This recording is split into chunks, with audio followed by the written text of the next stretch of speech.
kids, my little brother Ben and I played a game we called Silent Hide and Seek. Our parents worked late most nights, leaving us home alone, so we found ways to entertain ourselves. The game had only two rules: hide anywhere in the house and be as quiet as possible. If the seeker heard a sound, they won. Simple. Ben was never good at it. He always gave himself away. I'd step into our shared bedroom, and without fail, I'd hear him giggle. Sometimes it was a soft snicker from behind the closet door. Sometimes a tiny chuckle from under the bed. I'd yank open the door or crouch down to grab his ankle, and he'd burst into laughter, admitting defeat. Every time, without fail. "You gotta stop giggling," I told him once. "It ruins the game." He pouted. "I don't mean to." I rolled my eyes. It's easy to find. We played almost every night. It became our little ritual. I'd count in the hallway, and Ben would scurry off, trying to hold back his laughter. Came. Every time, I'd hear him, and the game would end in seconds. But one night, I found him sitting on his bed before we even started. "You're not hiding?" I asked. He shook his head. "I don't want to play tonight." That was weird. Ben never turned down Silent Hide and Seek. Why not? His face scrunched up like he was thinking really hard. Then he whispered, "Because I haven't been giggling." I frowned. "What?" He looked down at his hands. "Every time you find me, it's not me laughing." A chill crept down my spine. I forced a laugh. "Of course, it's you." He shook his head more violently this time. "No, it's not." I try so hard to be quiet. I hold my breath. I cover my mouth. I don't make a sound, but you still find me. And it's because something laughs when you come in the room. My mouth felt dry. Then, who's laughing? Ben looked at me, wide-eyed, and whispered, "I don't know." That night, I lay awake in bed, listening to the house settle. Every creak of the floorboards, every shift in the walls made my skin crawl. I tried to convince myself Ben was just being weird, the little kid's imagination running wild. But then, at around 2 a.m., I heard it, a soft giggle coming from the closet. I froze. Ben was in bed, facing the wall, sound asleep. I strained my ears, hoping I imagined it. A bet again giggled out slow, drawn out, like something was waiting. I turned over and squeezed my eyes shut, pretending I didn't hear it. The next morning, I told Ben we weren't playing anymore. He didn't argue. For weeks, things were normal. No more hiding, no more seeking, no more laughter in the dark. But I couldn't shake the feeling that something was watching us. I started noticing little things. Our closet door slightly open when I knew I shut it. It's the air in our room feeling heavy, like something unseen was breathing with us. Then, one night, Ben shook me awake. "Charlie," he whispered, voice trembling. "It's in the closet." I sat up, my heart pounding. "What?" He pointed across the room. The closet door was open. It's just a crack, a sliver of darkness. And from that darkness, Dash giggled. This time, it wasn't soft. It was low, raspy, like something trying to mimic a child, but the wrongness in the sound, like it didn't belong in this world. Ben clutched my arm. It's been watching us play. Just wanted to tell him it was just the house settling, said we were imagining things. But then the closet door creaked open. A little more. It's just enough for us to see nothing. Just pitch black. A void where the inside should be. But something was there. We couldn't see it, but we could feel it. And then it spoke. Not in words, not in whispers. It's the laugh. A deep, guttural, mocking laugh. It's like it had been playing all along. We ran out of the room, screaming for our parents. But by the time they got there, the closet was just a closet.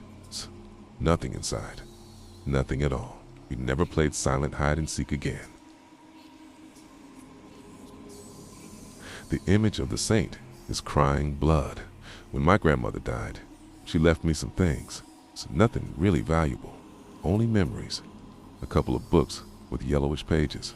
its old wooden radius, and an image framed by San Miguel. It was his favorite saint. He always said that he protected her from all evil, which he never left his devoted devotees. I am not an especially religious person, but when I took the image of the box, I felt a kind of discomfort. Perhaps because of the severe gaze of the saint, perhaps because of the idea that something so sacred ended up in a garbage dump. So I put it on the shelf of my room, just in front of the bed. It's a simple act of respect. The first night was normal. I went to bed early, exhausted by the move. The air was heavy, as always when you spend too much time between boxes and dust. I remember having awakened briefly at dawn with the feeling that something watched me, teetered it to fatigue. The next morning, I noticed something strange. There was a small red spot on the saint's cheek. I approached and frowned. I thought it was dust or some imperfection of the glass, so I cleaned it with my finger. But the stain did not disappear, so it was thick and sticky. It looked like blood. I tried to rationalize it. Maybe the image was old and the painting was wearing up. Or maybe I had crushed some insect without realizing it. I didn't go around, and I went to work. But that night, the feeling of discomfort was stronger. When I went to bed, something in the room felt different. I don't know if it was the lighting or simply my mind by playing a bad pass. But I would swear that the saint's eyes seemed darker, as if the painting had faded slightly. I tried to ignore and sleep, but at 3:14 a.m., I woke up. Suddenly, there was total silence in the house. Not even the distant sound of cars on the street, only my agitated breathing. And then I saw her. The image was covered with thin red fluid lines, not just the cheek. Now they fell from the eyes, tears of blood. I got up suddenly. I felt a knot in the stomach. I grabbed a frame with trembling hands and took it to the bathroom. I lined on a white light and examined it closely. There was no crack in the glass. The blood did not come from outside, but from within the image. My skin bristled. I left the picture in the sink and threw water on my face. I am tired. This is not real, I thought. I went back to the room, but before bedtime, I looked at the pillow. There was a red spot. I jumped out of bed, checking my face, nose, mouth, nothing. I was clean.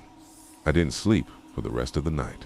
As soon as the sun came out, I wrapped the image in a cloth and took it to the dump of the street. That night, I slept better, or I thought so, until I woke up with a weight in my chest. It was hard for me to breathe. I felt cold, a dense and heavy cold, as if someone were next to me. I opened my eyes and found the image. I was in my nightstand at night. I jumped up, my heart beating hard. It just can't be. Through it. It can't be here. I took her with trembling hands and ran out of the house. I threw it in the trash again, this time making sure to bury it under bags and cardboard. But when returning to the room, discomfort was still there. Something told me that it was not going to be so easy to get rid of her. I tried to sleep, but every time I closed my eyes, I felt the presence of something. Not a sound, not a movement, only a sensation. When I woke up again, I was already dawning. The air was heavy, dense. I sat on the bed and rubbed my eyes. And then my gaze fell on the shelf. The image was back, but this time the saint not only cried blood, he smiled. His mouth, before severe and solemn, now curved in a crooked, macabre smile. I didn't yell. I couldn't. Was paralyzed. The cold body like marble. When I finally gathered enough value, I grabbed the image and took it to the backyard. I took a lighter and tried to burn it, but the fire did not touch it. The flames danced around the paper as if they avoided it, as if something did not allow it to burn. And then I heard the murmur, a soft voice. It's barely noticeable, but every word froze my blood. You can't erase me. I released the image and ran inside, closing doors and windows. I locked myself in my room, but everything was wrong. Something was here with me. Something I couldn't see, but I could feel. The air became heavy again. My phone vibrated at the night table. Unknown number. I didn't answer. Seconds later, a message appeared on the screen. "You can't erase me. Feel below." An attached image. Trembling, I opened it. It was a photo of mine, taken from the door of my room. But I was alone at home.